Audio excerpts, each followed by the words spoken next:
My name is Lena Price, and I never expected my own sister to become the danger I had to protect my daughter from. I thought losing my husband was the hardest thing I'd ever face, until I found out what Lisa was really capable of. Now, I'm not just a mother, I'm a woman on a mission, and she has no idea what's coming. But first, where are you watching this from? Drop your city or country in the comments. I love seeing how far these stories travel. And if you've ever had to choose between protecting someone you love and confronting your own family, you'll want to hear this. It was 8:41 p.m. on a Wednesday night in Minneapolis, and I was trying, unsuccessfully, to get my 5-year-old to bed. Again. "Emma, it's way past your bedtime," I said, keeping my voice low but firm. "Please put the phone down." "No," she shouted, her little arms clutching the device like it was her lifeline. "I'm in the middle of something." I took a slow breath. 1, 2, 3. "Sweetheart, it's not a negotiation, you need rest." "I'm not tired," she yelled, squirming backward onto the couch, her thumbs flying across the screen like she was defusing a bomb. I reached forward gently but swiftly and took the phone out of her hands, and that was the match to the fuse. "You're so mean," Emma screamed, her cheeks red, eyes wide with fury. "Aunt Lisa lets me stay up." The room fell dead quiet. I stared at her, my jaw tightened. It wasn't just what she said, it was the way she said it. With certainty, with challenge, with Lisa's exact cadence. "That's not how we do things in this house," I said flatly. Emma crossed her arms. "Well, maybe I like it better at Aunt Lisa's." I felt that one deep in my gut, like a slap. No, a cold hand reaching in and twisting something tender. I closed my eyes for a beat, steadying myself against the weight of her words. "Go to your room, Emma." "No," I pointed. "Now." She stomped down the hall, muttering things under her breath I couldn't quite hear but didn't need to. I already knew the tone. When the door slammed, I sat down hard on the edge of the coffee table, the phone still warm in my hand. And then I cried. Quietly. Not the sobbing kind. Just those hot, bitter tears that leak out when your strength finally wavers. I missed my husband so badly in that moment I could hardly breathe. Michael would have handled this better. Calmer. He would have had Emma brushing her teeth while singing her bedtime song in under 5 minutes. Instead, here I was. Widow, working mother, single disciplinarian. And now apparently the mean one. I glanced at the phone. TikTok videos. Half of them with dance moves way too advanced for a 5-year-old. A few filters that made her look older, and Lisa's name at the top of her recent messages, of course. I had asked Lisa not to overstep, not to spoil her, not to cross the line. And here we were. The line wasn't just crossed, it was erased. I turned the phone off and leaned my head back, staring at the ceiling like it might offer some kind of answer. Instead, my brain swirled with worry. Was Emma slipping away from me? Was I losing control of my own home? I knew one thing with absolute certainty: whatever hold Lisa had on my daughter, it needed to end, before it became something I couldn't undo. The next morning, the city looked like a snow globe someone had forgotten to stop shaking. I zipped Emma into her puffy purple coat and walked her to the school bus in silence, both of us still tender from the night before. She didn't look back when she climbed aboard. I watched the bus until it turned the corner, then turned in the opposite direction, heading toward the light rail. The cold nipped at my cheeks, but I welcomed the sting. It made me feel awake. Sharp. Downtown Minneapolis was a blur of gray steel and frozen sidewalks. As I walked to my office in the glass-end concrete building where I'd worked for the last 7 years, I let my mind drift. Michael and I used to do this walk together. He'd always hold my coffee in one hand and my gloved fingers in the other. Every winter he'd say, "Only in Minnesota do we consider -10 just a little brisk." I smiled to myself at the memory. He'd been the warmest part of my life. And when he died, suddenly in a car accident 3 years ago, he left us more than memories. He'd been organized, smart with money. The life insurance, the investments, the emergency fund, all of it gave me time to grieve without panicking about bills. I'd made a vow that day at the lawyer's office with trembling hands signing estate papers. Emma will be okay. She'll be safe. I'll protect what he left for us. Which made Lisa's sarcasm last night hit even harder. She didn't know the pressure I was under, or maybe she didn't care. At work, the open floor plan buzzed with quiet keystrokes and the occasional cough. My boss, Ruth, pulled me aside near the break room.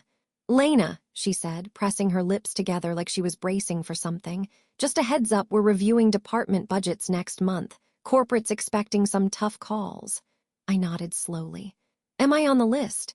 "Not yet," she said carefully, then glanced over her shoulder. "But I'd update your resume just in case. You've got a kid, right?" I gave her a tight smile. "Yeah, I do." On the way back to my desk, I felt my phone buzz. Lisa. "Saw Emma's text this morning. Yikes, chill out much." Then another, "Lisa, don't be mad. She just needs some fun. You're too uptight sometimes." And a final message, "Lisa, anyway, no harm done. You're welcome for the babysitting." I stared at the screen, my fingers going numb despite the heat in the room. Babysitting. Is that what she called letting my child stay up past midnight, filling her head with sarcasm and rebellion? I tapped out a reply, then deleted it. Then wrote another. "Emmy, please stop encouraging Emma to disrespect bedtime and house rules. I need your support, not your sarcasm." A bubble appeared, then vanished. Then finally, "Lisa, face, okay, Mom, relax." I locked the screen and placed the phone face down on my desk. It wasn't just Lisa's flippancy. It was her total disregard for boundaries. Lisa had always been like that. Wild, impulsive, the life of the party who never cleaned up afterward.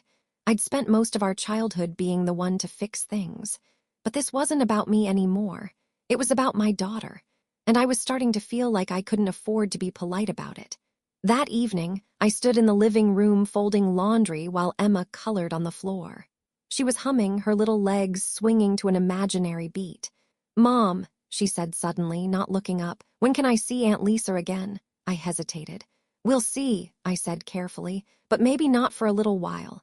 She looked up then, frowning. "Why?" "Because sometimes adults need breaks from each other, too." Her lip quivered. "But she's fun." "I know," I said gently, "but she also needs to respect our rules and your bedtime." Emma looked back down at her drawing. "I like it when she calls me Em the Brave." "You never call me that." My heart tugged. "That's a nice name," I said. "You are brave, but I call you lots of things, don't I? Like my smarty pants, my sunshine girl, my best hugger." She nodded slowly, but I could feel her pulling away from me just a little. Later, after she went to bed, I stared at the ceiling in the dark, listening to the hum of the old radiator. I could feel Michael in the silence. The kind of feeling that comes from years of shared routines, the way he used to smooth the comforter before turning off the light. The way he'd whisper, "We've got this," but I wasn't sure I did anymore. Lisa wasn't just spoiling Emma. She was changing her. And the scariest part was, I didn't know how far it would go if I didn't stop it soon. Jordan always brewed the best coffee on our block, dark, smooth, with a hint of something floral. I never asked what it was. I liked the mystery of it. Like maybe it was some little trick she kept tucked behind her easy smile and gray wool cardigan. We sat in her kitchen while the snow whispered against the windows. Emma was at school. I had taken a late start at work, needing this talk more than I realized. "I don't know what's happening to her," I confessed, hands wrapped around my mug like it could anchor me. "Emma's not the same." Jordan leaned on her elbow, her dark curls spilling toward the table. "She's 5. That's practically 3 personalities in one body." I gave a small laugh, but it didn't reach my eyes. "It's Lisa," I said. "She's everywhere in her language, her attitude. I mean, yesterday she told me it's giving control freak." "Where does she even get that?" Jordan raised an eyebrow. "TikTok." "Lisa," I said firmly. There was a pause. Then Jordan spoke gently. "Have you ever thought about maybe putting some space between them?" That suggestion landed heavy. It was something I'd been circling for weeks but hadn't dared say out loud. "She's her aunt," I replied. "And Lisa's not evil, she just doesn't have boundaries. She's all fun and no consequences. That's hard to compete with when you're the parent saying no all the time." "But Lena," Jordan said, her voice calm but steady, "you're not in a popularity contest. You're in a war for your daughter's values." That hit me like a splash of cold water. A war. I'd never wanted to think of it that way. But wasn't that what it was becoming? Lisa had always been the wild card of the Price sisters. She dyed her hair different colors with the seasons, jumped between jobs like stepping stones, and somehow still charmed everyone she met. She wasn't malicious, but she was reckless. And with Emma absorbing every word, every wink, Every winked rebellion, that recklessness felt dangerous. I thought of the way Emma now threw her hand on her hip and said, "Girl, bye," when I tried to correct her. She never used to say that. She never used to roll her eyes at me. "She's just 5, I said again, more to myself than to Jordan. "She shouldn't even know how to act jaded." Jordan reached over and squeezed my hand. "You're not crazy. You're a mom who sees the shift and doesn't want to wait until it's too late." I nodded, swallowing the lump forming in my throat. That night at home, Emma was in her room talking to her dolls like they were in a courtroom. "You can't tell me what to do, Your Honor," she said in a high-pitched voice, "'cause I got rights and a lawyer." I froze in the hallway. What kind of play was this? I knocked lightly on the doorframe. "Whatcha playing, Em?" She looked up, startled. "Pretending. Aunt Lisa said if someone tries to boss you, you say you've got rights." My jaw clenched. "Did she say that about me?" "No," Emma said, drawing out the word. "She said it when you weren't there, when Chad was laughing." Chad, the boyfriend, Lisa's latest. Some guy with too much cologne and too few filters. He joined their last visit, lounging on my couch like he owned it, feet on my coffee table, tossing Emma candy without asking. "Do you like Chad?" I asked carefully. Emma shrugged. "He's okay, he called me champ. But he smells weird." I stifled a laugh. "He does, doesn't he?" She nodded solemnly, then went back to her dolls. I walked away, my mind buzzing. This wasn't just Lisa's influence now, there was a new character in the mix. One I hadn't vetted, one I didn't trust. Later that night, I opened Emma's tablet after she fell asleep. I needed to know more. TikTok, Instagram, videos with Lisa in them, dancing, joking, sometimes with Emma in the background. Nothing explicit, but too many moments that blurred the line between child and adult humor. And captions like, "Teaching my niece to sass like a queen crown girl poor chaos crew." I shut the tablet and sat on the edge of my bed, the silence roaring around me. This wasn't just about bedtime defiance anymore. It was a slow erosion of respect. A shaping of Emma's world by someone who treated responsibility like a joke. And I couldn't afford to ignore it any longer. I came home from work late that Thursday, my hands full of groceries and my mind full of deadlines. Emma didn't greet me at the door like usual. No smell of crayons or trail of toy cars on the floor. "Emma," I called out. Silence. I dropped the bags and stepped quietly through the apartment. Her door was cracked open. Inside, she was curled up on the floor with her toy drone in front of her and her phone balanced on a shoebox tripod. She didn't look up. "What are you doing?" I asked softly. Emma jumped and fumbled with the phone. "Nothing," I walked in slowly. "That doesn't look like nothing." She hesitated, her small hands gripping the drone remote like it was a secret weapon. "I was recording," she finally admitted, eyes big and guarded. "Recording what?" I sat down beside her. Her voice was barely above a whisper. "Aunt Lisa and Chad," I blinked. "You were spying. I wanted to see what they were doing when you weren't looking." I didn't know whether to be horrified or impressed. "Emma," I said slowly, "that's not really something we do." She twisted the hem of her shirt in her fingers. "But Chad was asking weird stuff about your work and the house. He asked Lisa if your car was paid off, and if we had cameras in here." I felt a chill creep up my spine. "What do you mean he asked about cameras?" He said it real quiet, but I heard it. That's when I got my drone. I flew it in the hallway when they were in the kitchen, and I put my phone on it. I didn't speak for a long moment.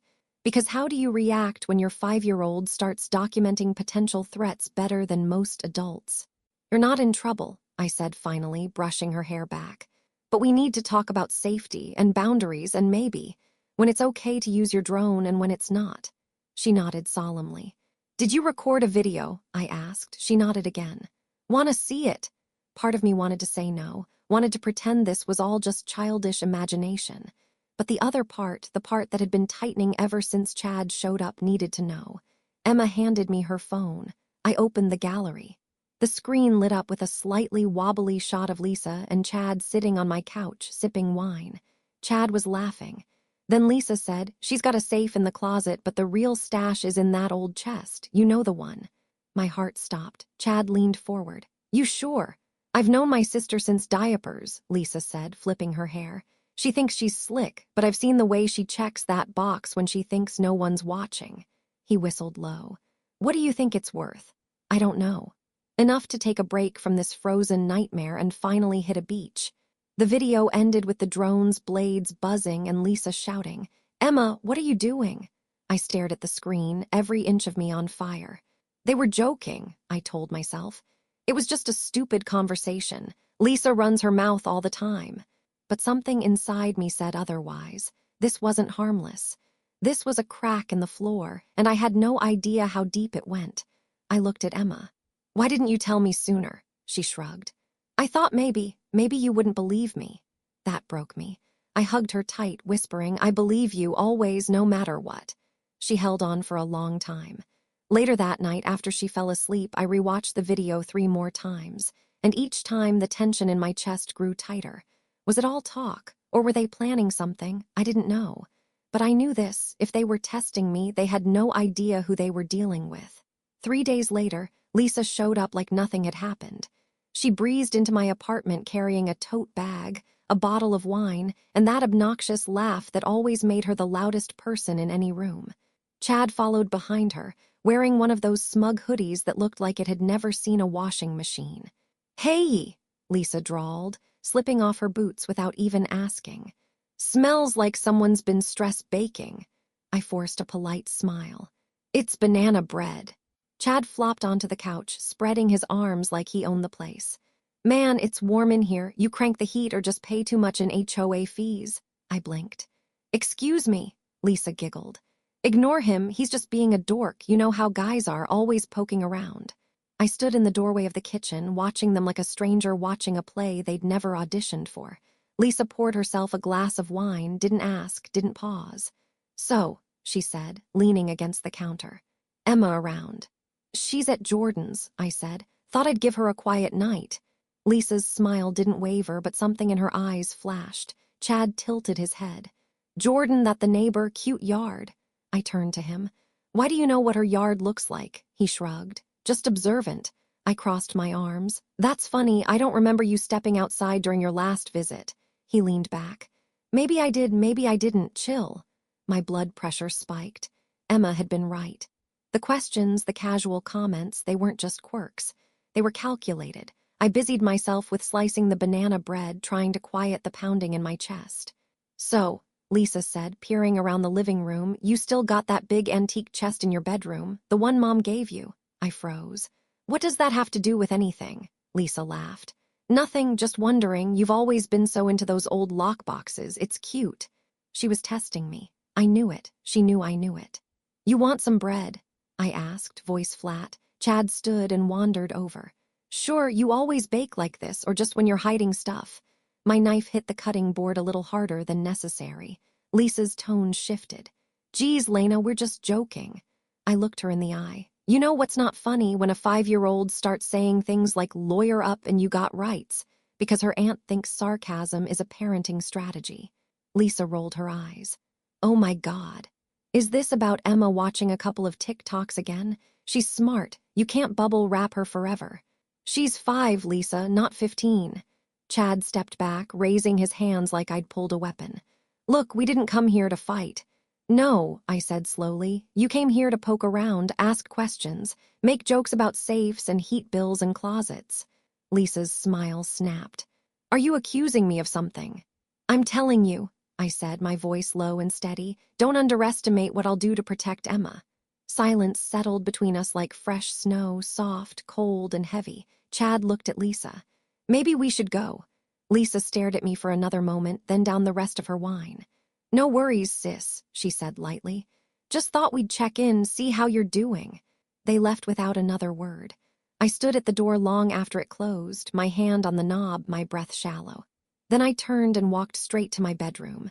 The chest was still locked. The keys were hidden. The money untouched. But now I knew. They were looking. And they were closer than I thought. By Saturday afternoon, the snow had started to let up.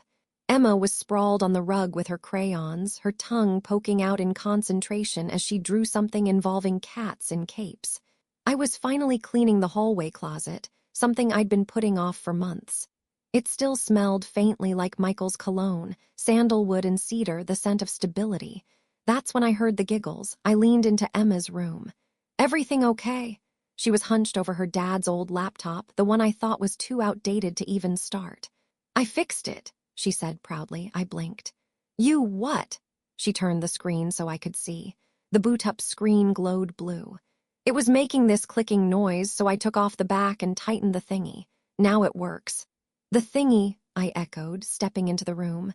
"Please tell me you didn't electrocute yourself." She giggled. "Nope, I watched a video, lots of them." I sat beside her slowly, eyeing the open shell of the laptop. It was neatly pried, not forced. Somehow she'd figured out how to remove the hard drive casing and realign the connections. "You did this all by yourself," she nodded, beaming. "Daddy said I was smart like him." I swallowed hard. Michael had loved that laptop. He used to tinker with it at the kitchen table, explaining pieces to Emma even when she was too small to understand. Apparently, she'd remembered. I looked at the machine again. It wasn't just running, it was fast. "Emma," I said gently, "would you want to learn more about this stuff, like real classes?" Her eyes lit up. "Yes, can I?" "We'll figure it out," I said, tucking a strand of hair behind her ear. "You really are your dad's girl." That night after she fell asleep, I opened the laptop again. Most of the files were still intact, including a folder labeled Family Finances. I clicked it open. Budget spreadsheets, password lists, insurance statements, and a note Michael had written, probably just a draft. "In case something happens to me, don't trust Lisa with anything." My chest tightened. Even from the grave, he'd seen it coming. The next morning, I took down the antique chest key from the linen closet, hidden in an envelope marked Old Socks. I hadn't looked inside the chest in months, not since I started storing the emergency cash and Michael's final paperwork there. I knelt beside the wood grain and carefully turned the key. The money was still there. Every envelope labeled by denomination, rubber-banded, just like I'd left it. But something gnawed at me. I took the time to create a new hiding spot, one I'd never told anyone about. Inside the guest room closet, behind a false panel I built with Jordan's help last summer during her DIY kick. No one knew it existed. The chest would stay as it was. A decoy, just in case.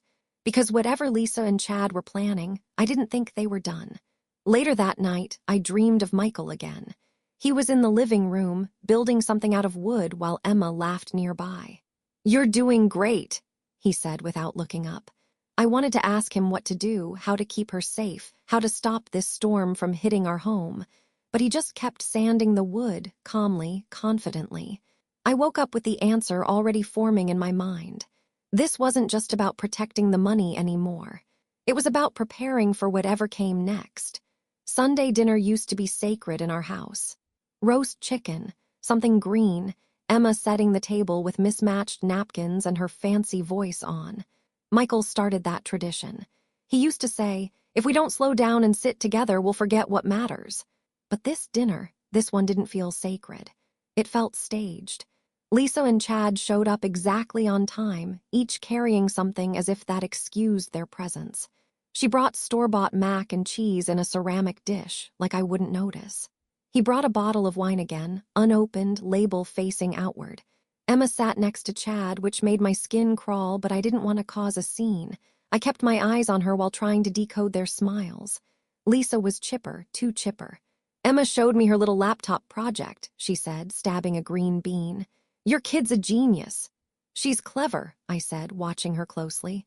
"Takes after her dad." Chad leaned in. "She said she wants to build robots." "You got her in any of those coding camps?" "Thinking about it," I replied. "They're not cheap." He smiled too broadly. "Must be nice having your place paid off. You could afford anything." I tilted my head. "How would you know that?" Lisa jumped in. "He's just saying if we had a setup like yours, we'd be looking into private school too." I nodded slowly. "Funny, I don't remember ever mentioning my mortgage to either of you." Lisa waved it off with her wine glass. "Girl, you've talked about your finances before. You always used to brag about how prepared you were after Michael." The word brag burned. "Is that what you think I was doing?" "Relax," she said with a tight laugh. "We're just saying you've done well. It's impressive." Emma was picking at her plate, quiet. Then she spoke, soft and pointed. "Chad went into the hallway during dinner." Lisa's fork froze. I turned slowly. "When?" Emma shrugged. "Just now I saw him from the bathroom. He wasn't going pee." Chad smiled like nothing was wrong. I was just checking out your bookshelf. Didn't think that was a crime. My bookshelf, I repeated. The hallway bookshelf was right next to the linen closet, the one with the fake outlet panel where I'd hidden the new key. Something turned in my stomach. Lisa laughed too loud. God, you act like we're casing the place. You said it, not me. Chad's expression sharpened just for a second. Maybe you should get that stick out of your... Chad, Lisa snapped, cutting him off. The room went still. Emma dropped her fork with a clang. Okay, I said, standing. Dinner's over. Seriously, Lisa stood too. Because he made a joke. No, I said, locking eyes with her. Because this isn't a dinner, it's a rehearsal, and I don't like the script. Lisa flushed. Don't be paranoid. God, you've always been so. Cautious, careful, responsible, yes, and maybe that's why my life didn't spiral. That one hit. She looked like she wanted to slap me. Instead, she grabbed her bag. Come on, Chad. You're not welcome here. No, I said, turning to Emma. But you are always welcome. You're safe. Lisa stormed out. Chad followed, but not before he gave the hallway one last look, too long, too slow. When the door clicked shut, I knelt beside Emma. Thank you, I whispered. She looked at me with wide eyes. Was I bad? No, I said. You were brave. That night I didn't sleep because I knew what I felt in my bones. They weren't just visiting anymore. They were circling, waiting for the right moment. And I had just told them without words that I was watching back. It was a Wednesday night when everything shattered.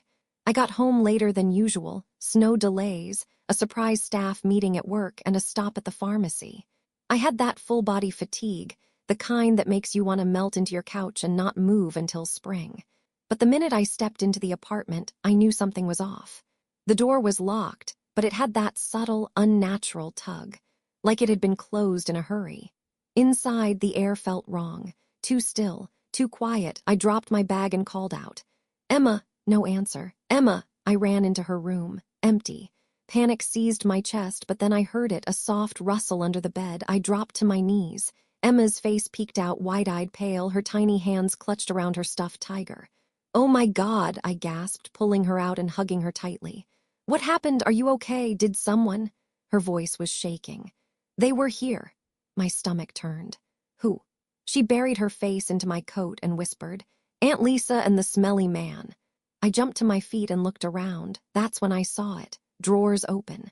Kitchen cabinet doors swinging, the lid to the antique chest ajar. I ran to it, empty, all of it, gone. I let out a sound, part scream, part sob, as I fell to my knees, the envelopes, the savings. The cash Michael had left behind. Every emergency dollar, every rainy day fund. Everything we'd kept just in case. Gone. I shook the chest like somehow it would give it back. Emma stood near the door, frozen. Her tiger dangled from her hand. They said not to tell, she whispered, but I hid. My mind went blank and then white-hot with rage. They broke in, I said, more to myself. They knew I'd be late. They timed it. I pulled Emma close again, trying to slow my breathing, to speak gently even though my insides were on fire. Did they hurt you? She shook her head. They didn't see me. I heard the door, so I crawled under. I heard them talking about the key. I choked back another sob. I'm so sorry, baby. You were so smart, so brave. She clung to me. I didn't want to tell before, but I knew something bad was gonna happen. I stood slowly. I wanted to scream. I wanted to break every glass in the house. Instead, I picked up the phone, not Lisa, not my mother, not Jordan. The police. An hour later, I sat on the couch while Emma curled beside me under a blanket. A female officer knelt in front of her with a kind smile. You did the right thing, sweetheart, she said gently. We're proud of you. I handed over the drone footage, the photos, everything I'd documented. When they saw the video Emma had recorded weeks ago, Lisa pointing at the chest, Chad smirking, they stopped smiling. This looks premeditated, the officer said. They had knowledge of the property and acted while your child was home alone. That's serious. Serious. That word felt too small. This wasn't just betrayal. This was criminal, and it came from my own blood. I glanced at the empty chest. Then at Emma. Then at the spot on the wall where Michael's picture still hung. It wasn't just about the money anymore. It was about our safety, our dignity. And I wasn't going to let them steal that too. We were sitting in the dim glow of the hallway lamp, Emma wrapped in a blanket, her head resting on my shoulder. I could still feel the imprint of fear clinging to her like static. She hadn't let go of her stuffed tiger since the moment I pulled her out from under the bed. That's when she tugged on my sleeve. "I recorded everything," she whispered, like she wasn't sure she was supposed to say it. I blinked. "The drone video, I already gave it to the police." "No, Mom." She sat up straighter and reached for her tablet. "Tonight, when they came back." I looked at her, stunned. "You recorded tonight." Emma nodded and tapped on her screen. I knew something was wrong, so I set it up before I went under the bed. The video began with the faint shuffling of feet and the door creaking open. The angle was low and shaky, aimed just under her bed frame. For a second, all I saw were shoes, Chad's filthy boots and Lisa's ridiculous red heels. But then came the voices. "Lisa, hurry, she won't be gone long. Grab the dresser first." "Chad, you sure she keeps it here? This is the third drawer I've checked." "Lisa, yes, I saw her look in it last week." Their movements were clumsy. Cabinets opened, drawers slammed. Then Lisa's voice again, this time bitter, sharp. "I swear she thinks she's better than everyone, always acting like she's got it all together, but she wouldn't even have this place if it weren't for Michael." Chad scoffed. "Too bad he's not here to guard it." I felt my stomach turn. Then Lisa again, harsher this time. "She never shares, not with me. And don't get all righteous. She's been sitting on a stack of cash while I'm drowning in debt. This is balance." I paused the video. My hand was trembling. Emma looked at me with quiet worry. "Are you mad I didn't tell before?" "No," I said quickly. "No, sweetheart, you were amazing. You trusted your instincts. That's brave." Her eyes searched mine. "Will they come back?" I pulled her close. "Not if I have anything to say about it." I sat down with my laptop and emailed the footage to the officer I'd spoken with earlier. Then I saved it to an external drive, cloud storage, and even Emma's now-revived laptop. Paranoia had officially moved in. Less than 15 minutes later, my phone rang. Officer Dean's voice was sharper than before. "This changes everything," she said. "We're putting out a notice to TSA and Border Patrol. Do you know if they were planning to leave the country?" I remembered the Cancun comments from the drone footage. "Yes, she mentioned a beach. I think they're running." "Then they won't get far." I hung up and just sat there for a while, watching Emma play with her tiger's tail like nothing major had happened. But I knew better. She was processing it in her own quiet way. "You know," I said after a long pause, "your dad used to say you were a little superhero, that even small people could be powerful." She gave me a sleepy smile. "Like in the movies?" "Exactly like that." She nestled back into my side. I didn't want to believe Aunt Lisa was bad. "I didn't either," I admitted. "But sometimes people choose to be something else, and it's not our job to fix them, it's our job to protect each other." "I did that today," she whispered. "I protected you." I swallowed the knot in my throat. "Yes," I whispered back. "You really did." That night I didn't sleep. I just lay there with my daughter curled into me, her small breaths warm against my arm. The apartment was still turned upside down, but for the first time since the break-in, I felt something solid under my feet, because we weren't just victims anymore. We were witnesses, and with Emma's courage, we had proof. The next morning, I didn't wait for an apology. I sent the video to Lisa. No greeting, no explanation, just a single line beneath the file. "Return what you stole, now." It only took her 10 minutes to reply. "Lisa, what the hell is this?" Another text seconds later. "Lisa, you're spying on me now, is this a joke?" I stared at the screen, heat rising behind my eyes. Emma was home, alone, while you tore through my apartment. That's not a joke, that's criminal." She replied instantly. "Lisa, it's just money, don't be so dramatic, I'll pay you back." Just money. Those two words sent a cold, electric pulse down my spine. I called her. She answered with a sigh and that fake, infuriating tone she used whenever she wanted to deflect. "Lena, I didn't think you'd actually go full detective on me. You broke into my home." "Oh, come on, we had a key. It's not like we kicked the door in." "You weren't invited." She laughed, a short, bitter bark. "You don't get to act like some kind of victim. You've always had everything, Michael, the condo, the job. You just hoard your good fortune like it's a trophy." "I worked for everything I have," I snapped. "Michael and I saved that money for Emma's future, not for you to grab because you feel left out." Her tone shifted, darker now. "You think I'm scared of some video your brat recorded?" "I think you should be," I said flatly. Because I'm not just angry, I'm done, and the police already have it. Silence. Then a quiet, venomous mutter, "You wouldn't." "I already did." She hung up. I sat there in the kitchen, the walls closing in. Emma peeked around the corner. "Was that her?" I nodded. "Is she mad?" "Yes," I said, trying to sound steady, "but she's more scared than mad." Emma patted over and sat across from me. "She didn't say sorry, did she?" I shook my head. "She's not going to, is she?" I hesitated. "Some people can't say sorry, sweetie, not because they aren't wrong, but because they don't know how to face what they've done." Emma twirled the edge of her sleeve. "That's sad." I looked at her, so small, so wise. "It is," I said. "But you face the truth, and that makes you stronger than most adults I know." Her face brightened just a little. "Does that mean I get extra dessert?" I laughed, despite everything. "It means you get whatever you want for dinner tonight." She thought for a moment. "Grilled cheese and the fancy pickles." "You got it." That afternoon, I called Officer Dean to update her.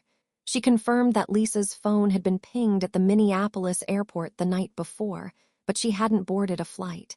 "She's likely still local," she said. "And we're working with the DA on charges. Keep your daughter close." I ended the call and stared out the window. The snow had started again, slow and steady.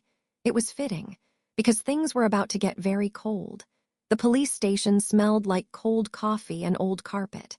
I held Emma's hand tighter than I meant to as we walked through the double doors. Her steps were small but steady, the same quiet determination she'd shown since the break-in.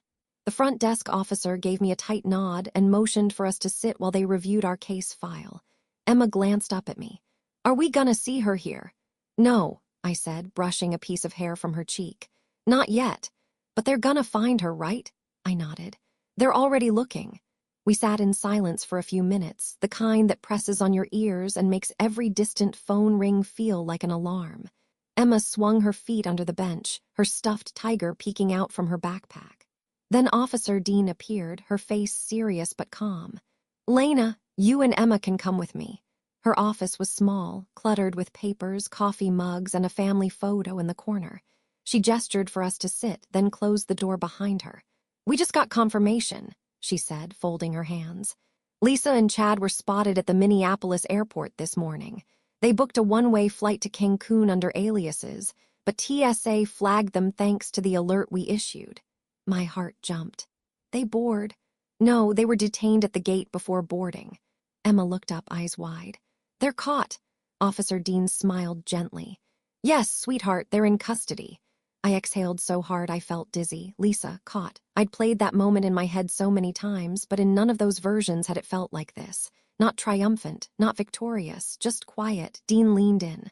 "I'll be honest, Lena, your daughter's footage, that was pivotal. It gave us motive, proof of intent, and a timeline. Without it, this would have been harder to prosecute." I glanced at Emma. She sat there calmly, swinging her feet, her tiger still peeking out like a silent witness. "She's always been good at seeing what others miss," I said. Dean nodded. "She's sharp, like her mom." I swallowed hard. "What happens now?"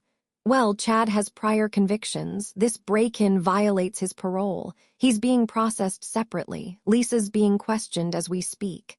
We'll be pressing charges for unlawful entry, endangerment of a minor, and theft." "Will I have to testify?" "Eventually," Dean said. "But not today. Right now you've done everything right. You're protected." Protected. That word almost made me laugh.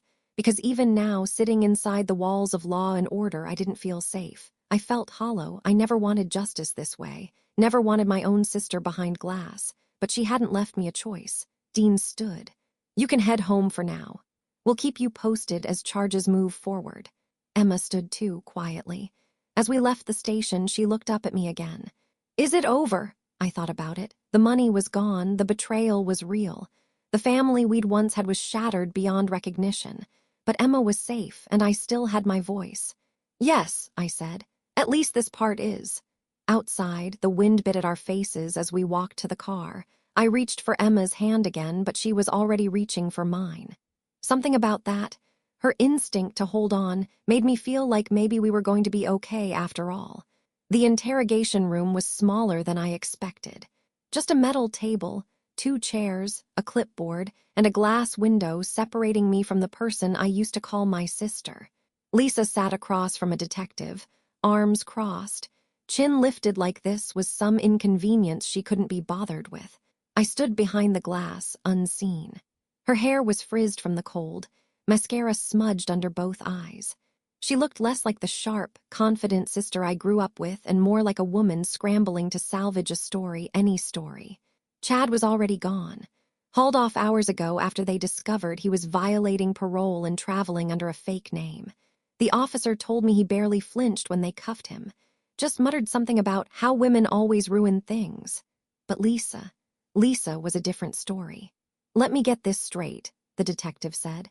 "You admit to entering your sister's apartment while she wasn't home," Lisa scoffed. "I had a key, it wasn't breaking and entering. You used that key to access a home without permission. It's not like I trashed the place. You took cash that wasn't yours." Lisa rolled her eyes. "Look, it was just emergency money, and I was gonna give it back. Did you tell your partner about the cash? Did you plan this together?" She looked away. "Lisa," the detective said, gentler now, "your niece was home, she saw you." That made her flinch. "She recorded you," he added. "Heard you talk about the chest, the money, the plan." Lisa's face dropped for the first time, not anger, not defense, just realization. "You have the footage." "Yes." She sat back slowly, shoulders deflating, her voice barely audible now. "I didn't know she was there." "She hid under the bed," the detective said. "She was scared, she saw you take everything." Lisa didn't say anything, just rubbed her forehead like she could press the guilt out of her skin. Behind the glass, I stood frozen, because for the first time in months she looked like she understood what she'd done. Not completely, not enough to erase it, but enough to finally feel it. I stepped back from the window. Officer Dean met me in the hallway. "Do you want to speak with her?"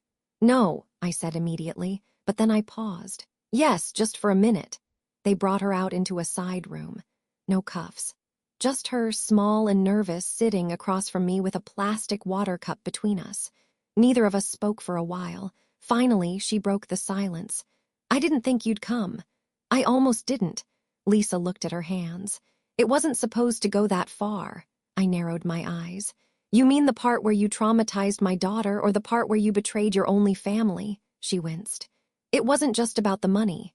"No," I said. "It never is. It was about you hating that I survived without you, that I didn't fall apart after Michael died." Tears welled in her eyes, but I didn't soften. "You came into my home," I continued. "You stole what was meant for Emma, you made her hide. Do you have any idea what that does to a child?" Lisa whispered. "I messed up." "No, Lisa, you chose." She nodded slowly, wiping her face with her sleeve. "I thought you'd always forgive me." "I used to," I said, standing. "But not this time." She looked up, panic flashing behind the tears. "Lena, please, I don't want to go to jail." I hesitated at the door. "You should have thought of that before you made my daughter feel unsafe in her own home." Then I walked out. And I didn't look back. 3 months later, spring came early to Minneapolis. Not the fake kind with slush and gray skies, but real warmth. The kind that made you crack a window and believe in new beginnings. I was painting the living room when Emma walked in, balancing a tray with 2 mugs of cocoa and 3 of her homemade cookies. "I didn't burn them this time," she said proudly. "They look perfect," I smiled, setting my brush down. The walls were a soft sage green now, Michael's favorite color. Emma picked it, said it felt like calmness and hugs. I agreed. She sat on the floor and pulled out her tablet. I peeked over her shoulder. She wasn't watching cartoons or playing a game. She was coding. Again. "What's this one?" I asked. "A maze game," she said. "But the walls shift every few seconds like life." I raised an eyebrow. "That's pretty deep." She shrugged. "I just think if it's too easy, it's boring." I watched her for a moment, her tiny hands dancing over the screen, her brow furrowed in focus. Michael would have been so proud, we both would have been. After everything, Emma had emerged stronger. Quieter, maybe, more watchful, but not afraid, not anymore. I reached into the drawer and pulled out the new safe key. It was small, sleek, and connected to a fingerprint lock system. The money, the remaining savings and what was recovered after the investigation, was sealed behind drywall in a unit only I knew existed. Lisa never got the chance to spend it. Most of the stolen amount had been found in a storage locker Chad rented under a fake name. Lisa pled guilty to avoid trial. She was sentenced to 2 years probation, mandatory therapy, and no contact with Emma without a court review. I hadn't blocked her number, but I hadn't answered either. Closure didn't mean conversation. It meant peace. Jordan dropped by a few hours later with a hanging plant and a bottle of sparkling lemonade. "A little greenery for the healing palace," she said. Emma gave her a cookie. "This one isn't burnt either." Jordan grinned. "Now that's a win." We spent the afternoon hanging the plant in the new sunlit corner where Michael's photo now rested. He looked different in that spot. Less like a memory, more like a quiet guardian. Later, after Emma was asleep, I sat alone on the balcony, the air finally warm enough to breathe without shivering. I thought about everything we'd survived. The betrayal, the fear, the heartbreak of realizing that sometimes the people you love the most are the ones who hurt you worst. But I also thought about the quiet victories. Emma's courage, my clarity. The way a broken home was slowly, carefully being rebuilt with softness instead of shame. Grief doesn't always end, but it shifts, it makes room. And sometimes, when you least expect it, it hands you back your power in the smallest, strongest forms, a child's voice saying, "I recorded everything." A door that now locks from within. A room filled with light. I took a sip of the lemonade and closed my eyes. We were going to be okay, not perfect, but okay. And maybe, just maybe, better than before.